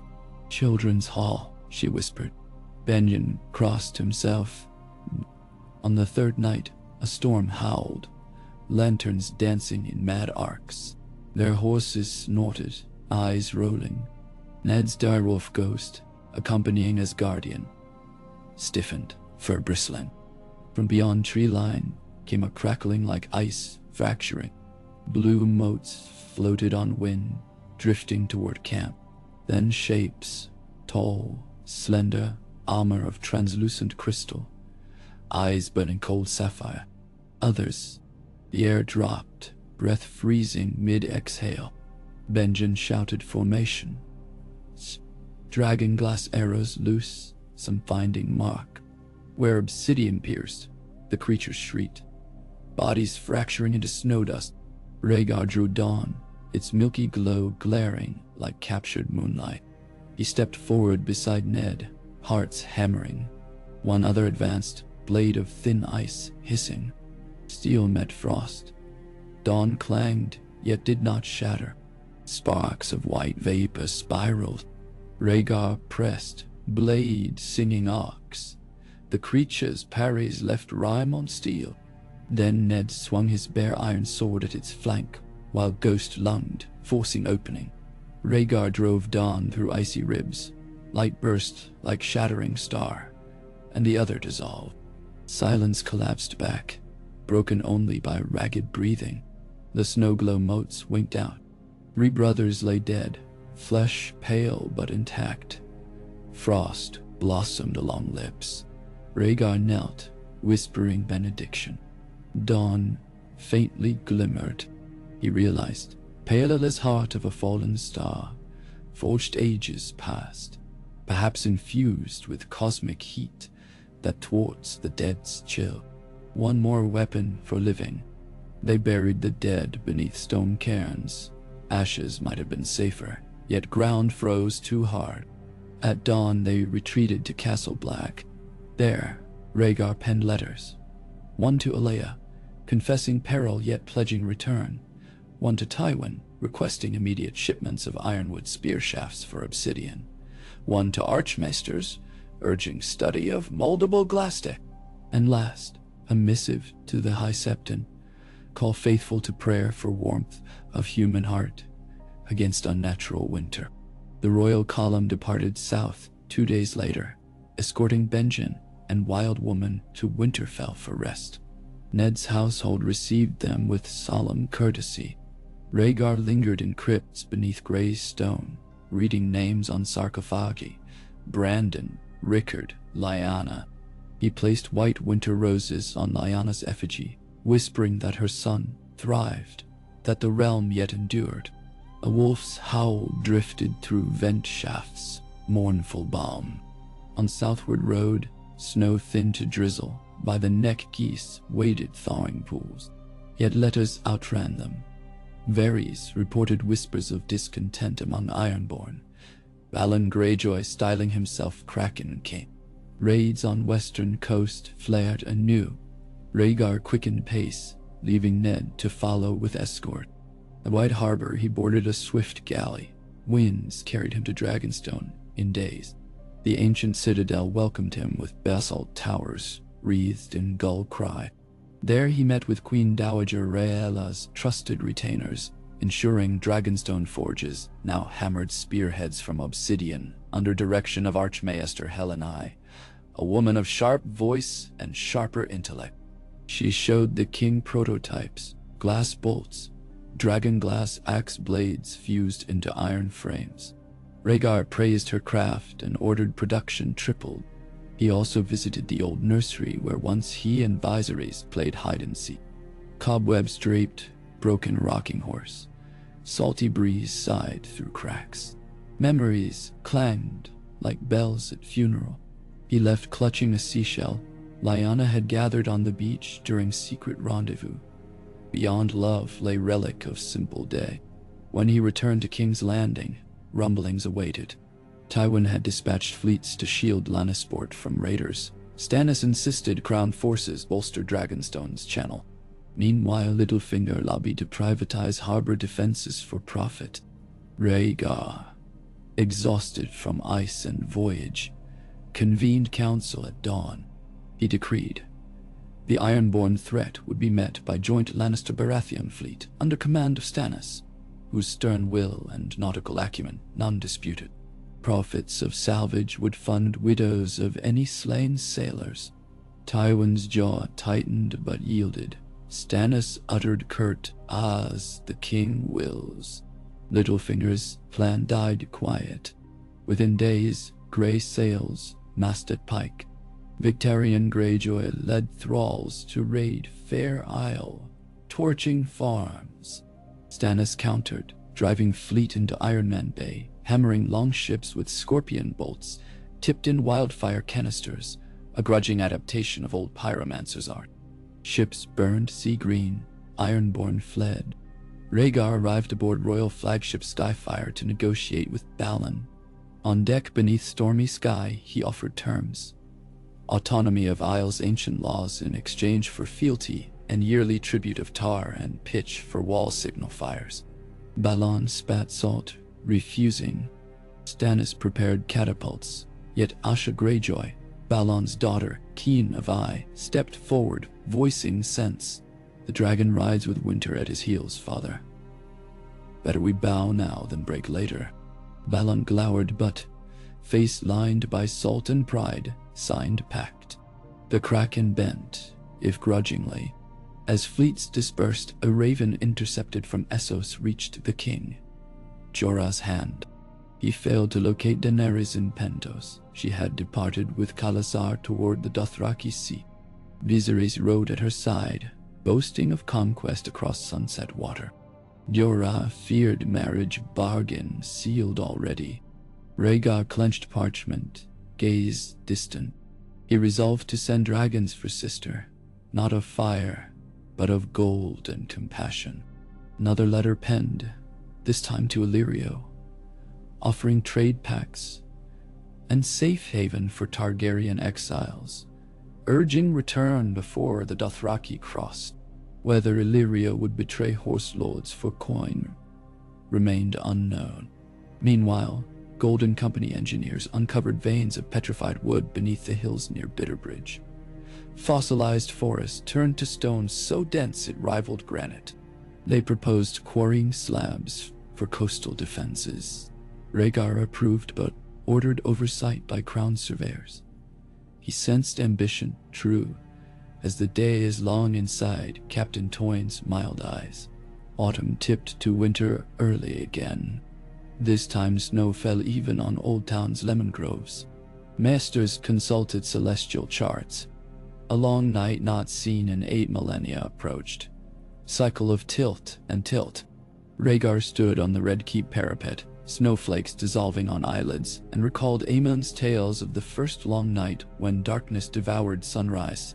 He hired lens crafters to build lighthouses along the northern coast, each beacon fed by whale oil to burn through blizzard. He paid bards to travel realms singing of unity against night. He sent dwarfs in motley and mummers in dragon masks to rural fairs, preaching dragonglass, hope, and warmth. Some sneered that a king resorted to theater, yet hearths were swept, stoves stocked, neighbors taught to share salt pork with destitute. Fear turned to communal will. During one such fair outside Duskendale, a young woman named Brienne returned from patrolling Rainwood to demonstrate sword forms. Contest open to any youth. A lanky boy of 12 stepped up, copper hair and freckles, claiming to be basted of Tarth and Baratheon blood. Brienne matched him gently, instructing. He parried with surprising grace. Watching in disguise, Sebaristan recognized stance reminiscent of old master-at-arms at Storm's End, perhaps Robert C. The king later inquired. The boy declined patronage, seeking instead place at the wall to defend. Where stories begin. Barristan escorted him north months later, heart brimming with quiet pride. While Westeros girded, Daenerys Targaryen's wedding fires blazed bright in the Dothraki Sea. She stood beneath moons, silk and fate entwined, gifting her brother's ambitions to Khal Drogo's braids. Viserys drank fermented mare's milk, boasting dragons would cross water. At dawn, Illyrio presented 3 stone eggs laced with jade. Viserys stared, sudden envy burning. Daenerys stroked their warm shells, sensing heartbeat phantom. She thought of letters Illyrio never showed, Rhaegar's pleas unseen. Back across water, Rhaegar's 3 eggs in glasshouse began to fissure hairline cracks whenever harp strings drifted nearby. The gardener reported odd, chirping echoes.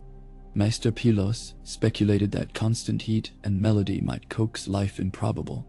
Rhaegar spent nights there, plucking chords reminiscent of Summerhall serenades.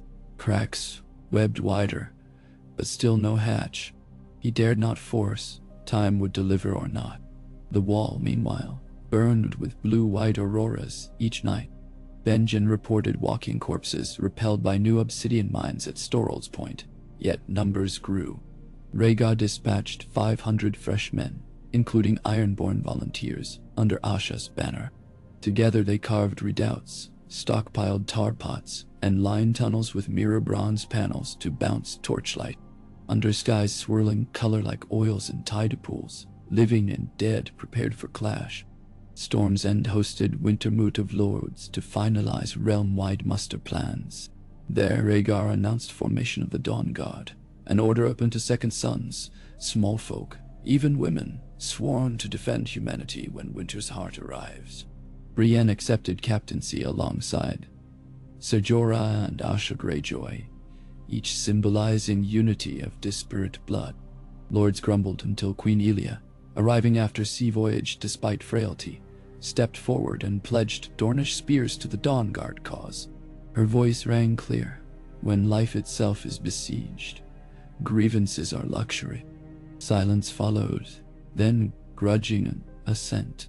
In the dark of that same night, shadows moved within Storm's End Keep. Agents of the Golden Company, bribed by a disaffected Reach Lord, sought to capture Aegon, present there under Stark and Martell watch. Their blades slipped past outer sentries, but faltered at the nursery. For on the cot, beside the prince lay Dawn, glowing faint pearl, having been borrowed by Arthur Dayne to quell nightmares. Sight of the blade awed the would-be abductors. One fell to knees in superstition. The other fled and was cut down by RHAEGAR himself, roused by instinct. Interrogation revealed a splinter faction, longing to seat descendant of Daemon Blackfire before dead winter leveled realms. Toyn professed innocence, cursed the traitorous cell, yet RHAEGAR recognized seeds of break. He disbanded company contracts, integrating loyal elements into regular armies, sending suspected malcontents to frontier outposts, where watchful eyes and winter cold might tame zeal. Toyn accepted demotion gracefully, though some said his sleep grew restless. With spring still months away, RHAEGAR convened his largest council yet. Maesters, Septons, Lords, free folk envoys, led by Torment Giantsbane. Inside the Dragon Pit, its cavernous expanse draped in banners of every sigil. Free folk asked for farmland south of Gift. Stannis balked. RHAEGAR mediated. After war, land grants along New Gift if free folk defend wall zones now. Agreements sealed with horn of mammoth bone passed hand to hand. During recess, Tormund approached RHAEGAR privately. "We've tales," he said, "of a horn older than mountains sleeping under ice. Blow it, wall falls. Night King wants it." RHAEGAR's stomach clenched. Myth or weapon? He tasked rangers to scour Ice River valleys for any carved horn bigger than man's leg. Amid this swirl, letters finally came from Essos. Illyrio responded with flowery regret. Too late, Daenerys wed. Viserys demands his crown, and Dothraki must ride west after sun quickens in war. RHAEGAR paced library, letter trembling in hand. He told Elia first. She touched his cheek. "You cannot choose your brother's wisdom," she said. "Only your realms." He resolved to prepare, not to wait. Diplomats set sail for Meereen to gain ships ready for narrow crossings. Spies in Quarth learned which ports Khalazars might favor. As year's turn approached, the gardener of Glasshouse woke to earthquake tremor and a screech like metal tearing silk. The 3 eggs split, shards glittering. From first shell crawled hatchling black as night, eyes molten gold.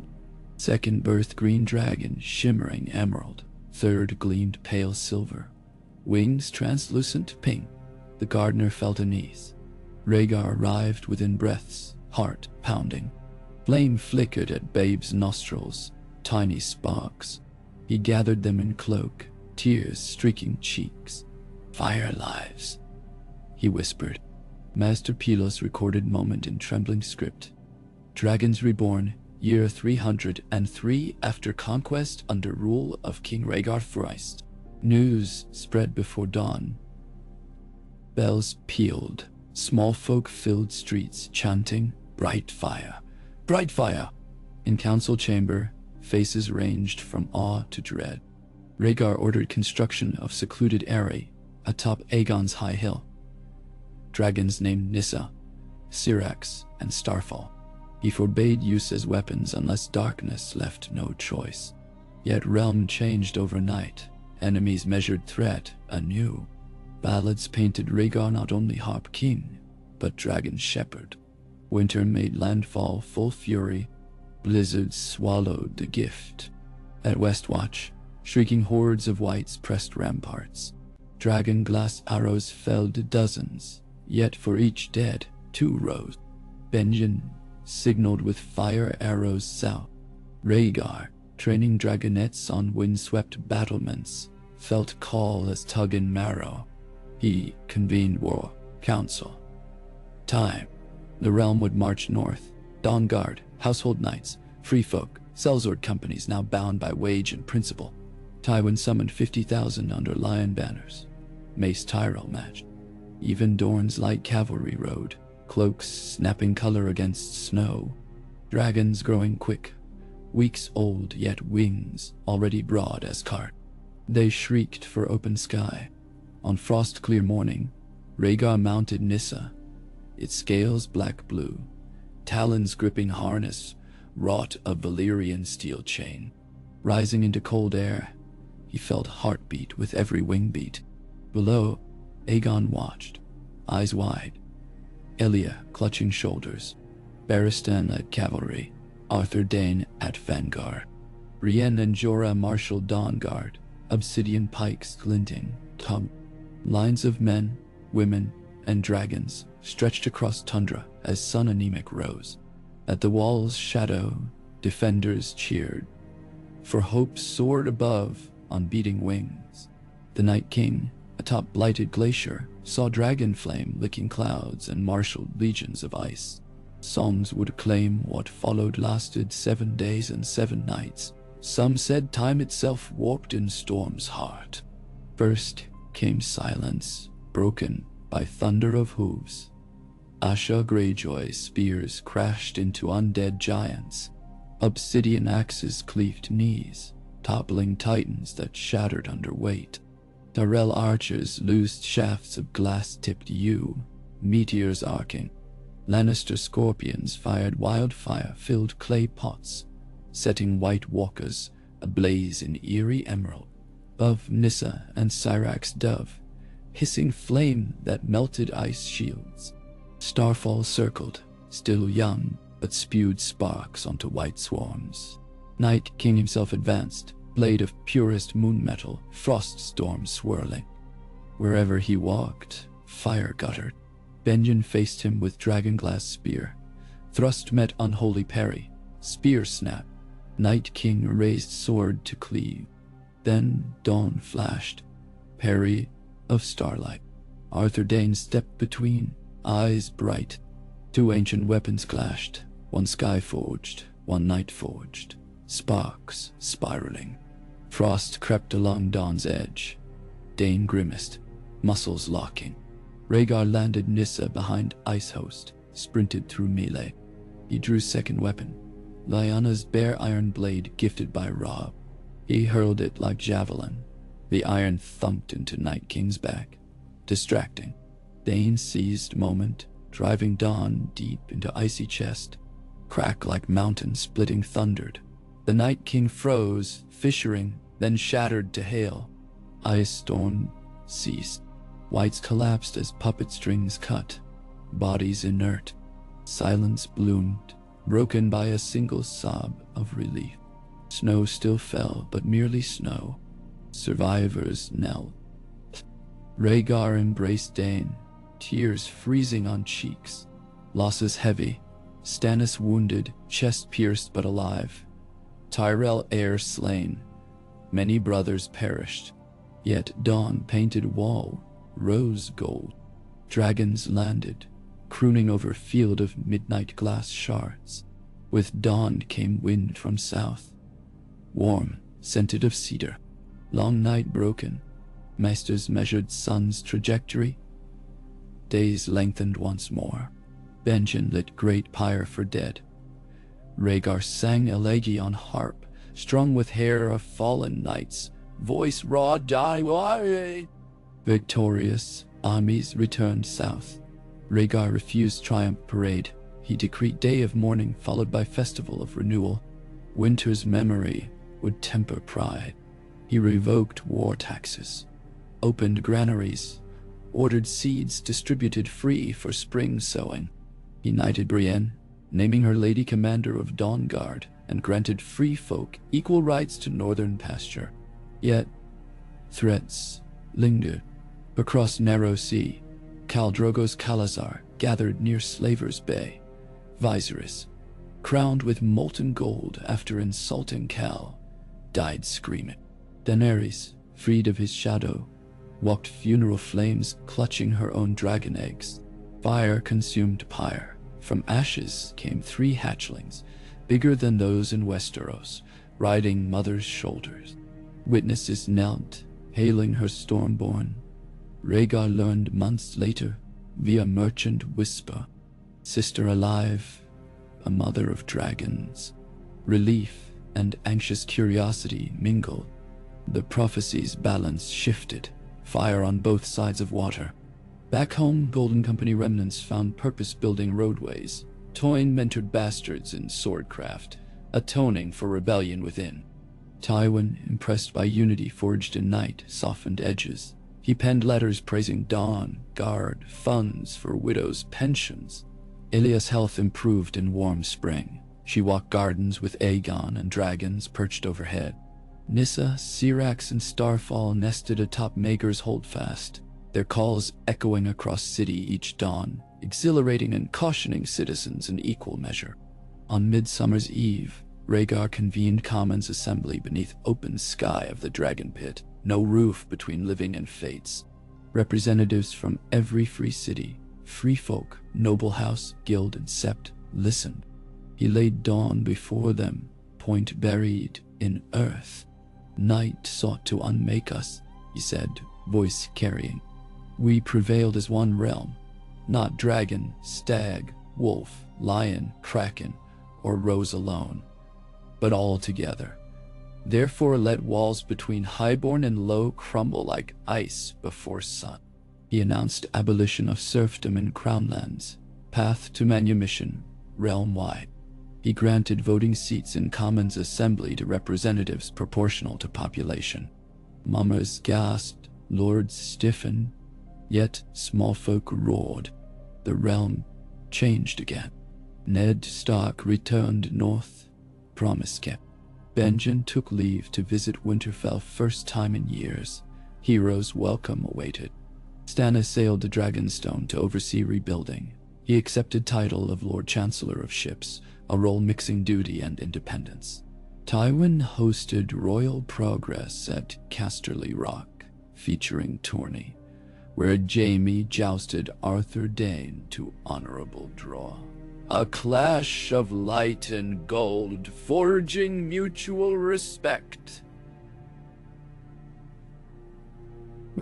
Peace grew, seeded by blood and watered by reform. Yet beyond oceans, storms brewed. Slavers of Yunkai plotted against Dragon Queen. Qarth warlocks sought her hatchlings. Volantine triarchs muttered about northern trade dominance. Rhaegar watched world map by candlelight. Dragons curled at his feet like cats. He understood balance delicate as harp string.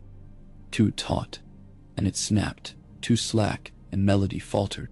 One twilight, as gulls wheeled above the black water, Rhaegar played soft tune for Elia, children, and council. Aegon plucked along, producing near-harmonious notes. Rhaegar smiled. Song of Ice and Fire sounded less ominous than prophecy had promised. Here, it was lullaby and anthem both, but deep inside he felt familiar whisper. Tales never end, only change verse. So he tuned harp anew, ready for next stanza. As dragons stirred, as ships crossed seas, as the eyes of history turned page yet again.